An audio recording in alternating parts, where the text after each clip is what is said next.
Hi guys, my name's Bex, welcome back to my channel, and today I'm bringing to you my July book haul.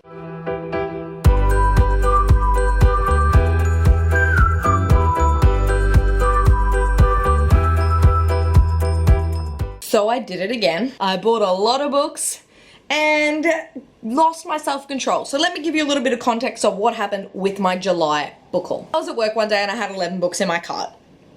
And I had some self-control this day. I was like, no, girl, you don't need those books. Save up for holidays. So I closed the browser. The next day, I put all those books back in my cart and I pressed buy. Sometimes I have weak moments, okay? Jade from Jady Ray Reads, who I'll link down below, is just sitting there, and if she's watching this, she is cackling because she's like, yep, I know Beck's self-control was not working that day, and it wasn't, and I'm ashamed. But it means I get a big book haul for you guys. So without further ado, this one's going to be a long one, so I'm just not going to delay it. Let's dive in. Starting with the first book which I received in a book box, which was Spin the Dawn by Elizabeth Lim. This one was from my July Outcrate and I do not know much about it, so let us dive into this one. It says, A Gifted Tailor in Disguise, 3 Legendary Dresses, the Competition of a Lifetime. Actually, I do know something about this one. This one gives me Mulan vibes. So it says, on the fringes of the Great Spice Road, Maya Tamarin works as a seamstress in the shop of her father, once a tailor of renown. She dreams of becoming the greatest tailor in the land, but as a girl, the best she can hope for is to marry well.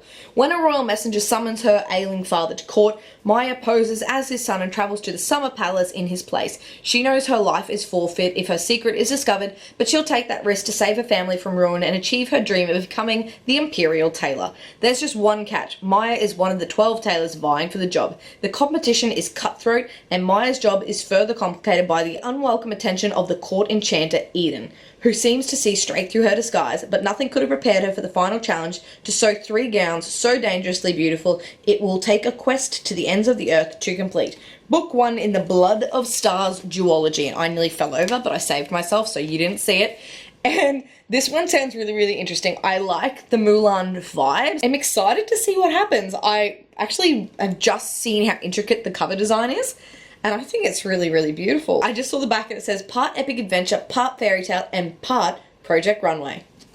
Okay. What I did find funny about this one though is when I received it from Outcrate. So this is the front. That's the way the writing is, except the book plate's been put in upside down. So that's fun. Now let's move on to all the books I bought myself. Let's start with the graphic novels. I love how I'm standing here and no one's missing. I'll be back. So now I've got 5 graphic novels to show you guys today, and let's start with Teen Titans Raven by Cami Garcia. This is a new comic in the DC Inc. kind of series. I'm actually adoring this series, and this follows Raven Roth, who is in an accident and her foster mother is killed and she loses her memory. So she moves to New Orleans to recover and finish her senior year in high school. And then impossible things start happening and she doesn't think she is who she used to be. So excited to see this one. Really liking the DC Inc. series, and I'm loving the extra detail we get, and I love that we're getting a bigger graphic novel and kind of giving origin stories, which I wish Marvel would do a little bit more of, like ones like this, to get people more into comics. This is on my Newts TBR for August, which I will leave up above, and I'm really excited to get to it. The next one is also in the DC Inc. series, Under the Moon, a Catwoman Tale by Lauren Miracle. So we follow Selena Kyle, who is fiercer than she knows. For 15 years, she's put up with her mother's string of bad boyfriends, but when Danelle, her mum's current boo, proves crueler than the others, Selena reevaluates her place in her home. There's no way Selena and Darnell can live under the same roof since Darnell won't leave, Selena must. So she is, I guess, a runaway, and this is kind of her story, and I'm excited to see where it goes. Obviously, I have a little bit of knowledge about Catwoman from the movies. I haven't read any of the comics on that. I'm excited to see what Lauren does with her character, and I really, really, really want to read it. The next graphic novel I have is The Woods Volume 4 Movie Night by James Tiernan IV.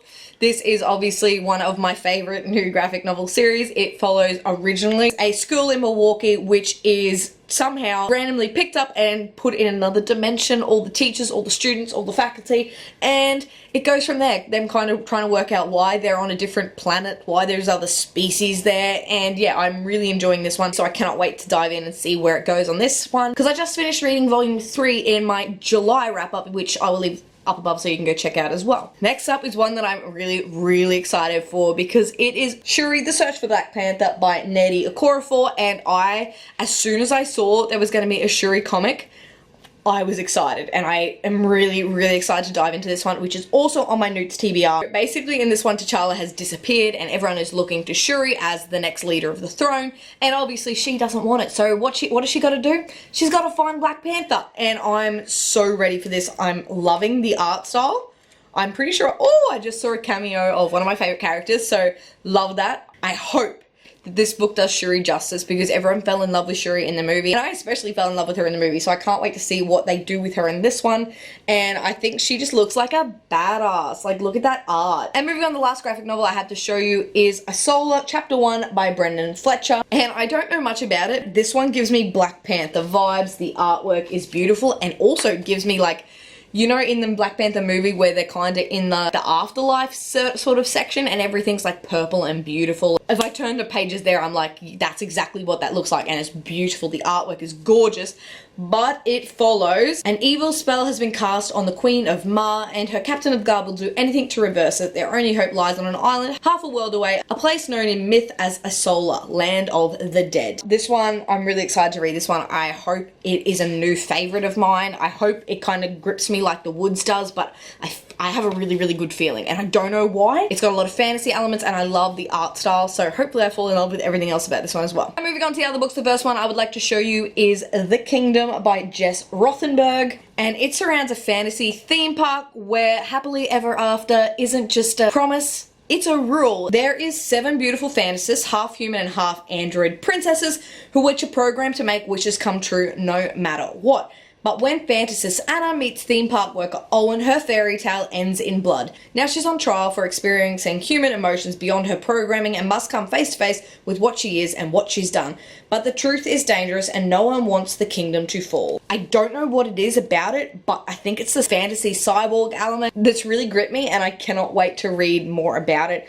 I was excited when I heard about this one, and I had to get my hands on it, so hopefully it brings everything that I want, and I think the cover's pretty cool too. I hope it's got a little bit of a dark aspect, because that's what I'm looking for. Next up, we have Slayer by Kirsten White. This is kind of a take on Buffy the Vampire Slayer, and it says, into every generation a Slayer is born. Nina and her twin sister Artemis are far from normal, which is hard when you grow up at the Watchers Academy, a boarding school where teens are trained as guides for Slayers, girls gifted with supernatural strength to fight the forces of evil. Nina has never embraced the violent Watcher lifestyle. Her instincts are to save lives, not take them, until the day Nina's life changes forever. Thanks to Buffy, the famous Slayer that the twins' father died protecting, Nina is not only the newest chosen one, she is the last ever Slayer. This is going to be interesting, I think. Now, everyone likes Kirsten White's retellings. I just read The Dark Descent of Elizabeth Frankenstein. I didn't love it, so that makes me nervous for this one, and I've never actually watched Buffy, and I know Bunny in the comments is going to come for me, but it's not something that I grew up watching, so I'm kind of nervous about this one now. I don't know whether I should try to watch that and then read this. I don't know. I've heard some good things. Everyone's been raving about this one, so I would like to dive in and see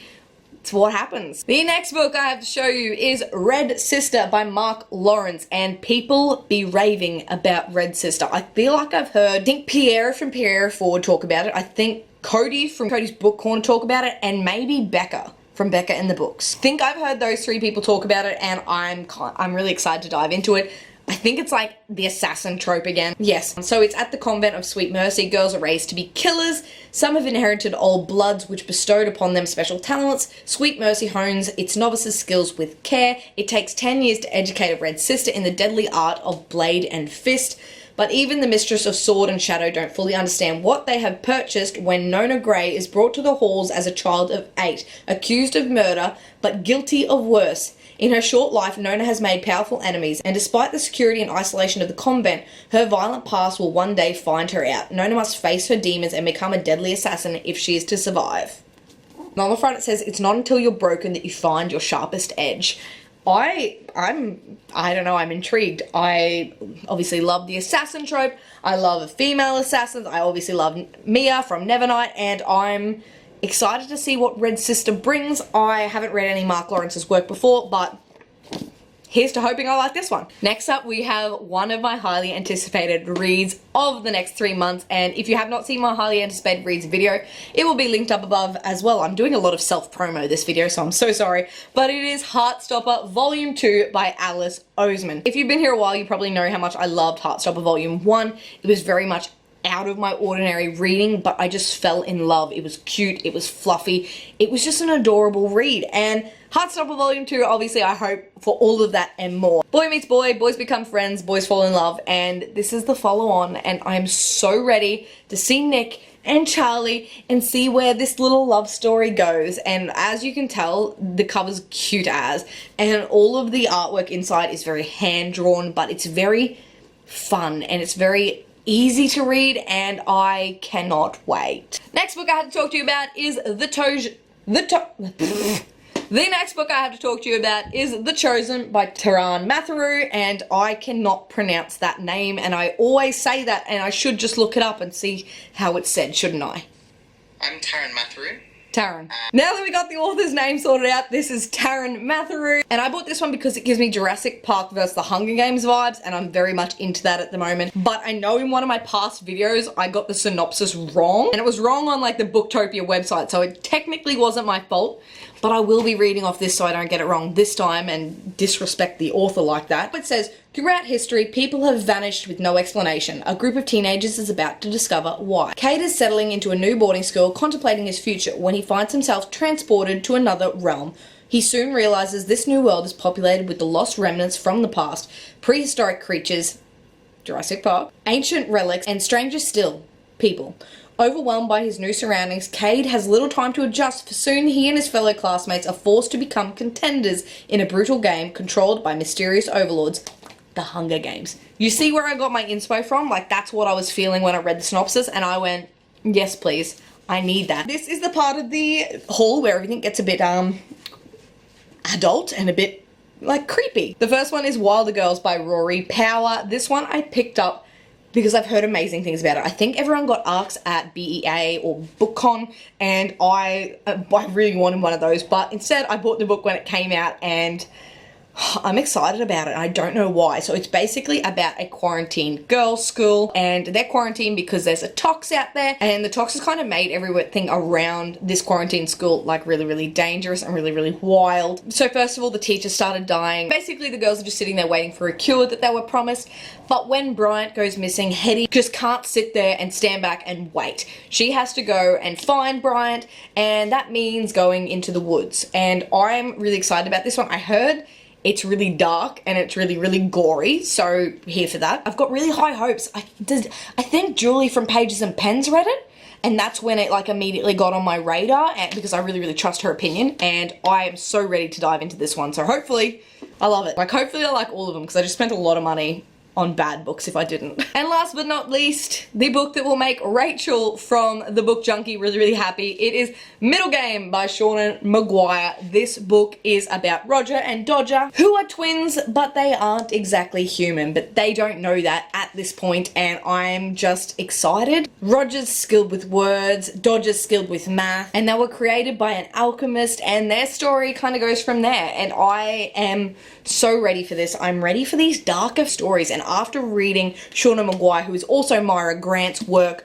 Into the Drowning Deep, which is an incredible adult novel. If you haven't read it, definitely pick it up. I had to get this one and see what Seanan did with this writing. So ready for it, and I'm ready for those dark, creepy, eerie vibes that I got in her last book that I read. But that is it for me today, guys. That is my huge book haul for today, and oh, I can't imagine how long this video is already. So as usual, let's just wrap it up. If you did like this video, please give it a big thumbs up, subscribe if you'd like to see more and have not already, and chat to me down in the comments. Let me know what books you bought in the month of July, or if you had better self-control than I did, let me know if you didn't buy any at all. Or if you've read any of the books that I bought, let's chat about them down in the comments. I would love to hear your opinions. But that is it for me today, guys. I make videos every Monday and Thursday, and I'll see you in a new one. Bye!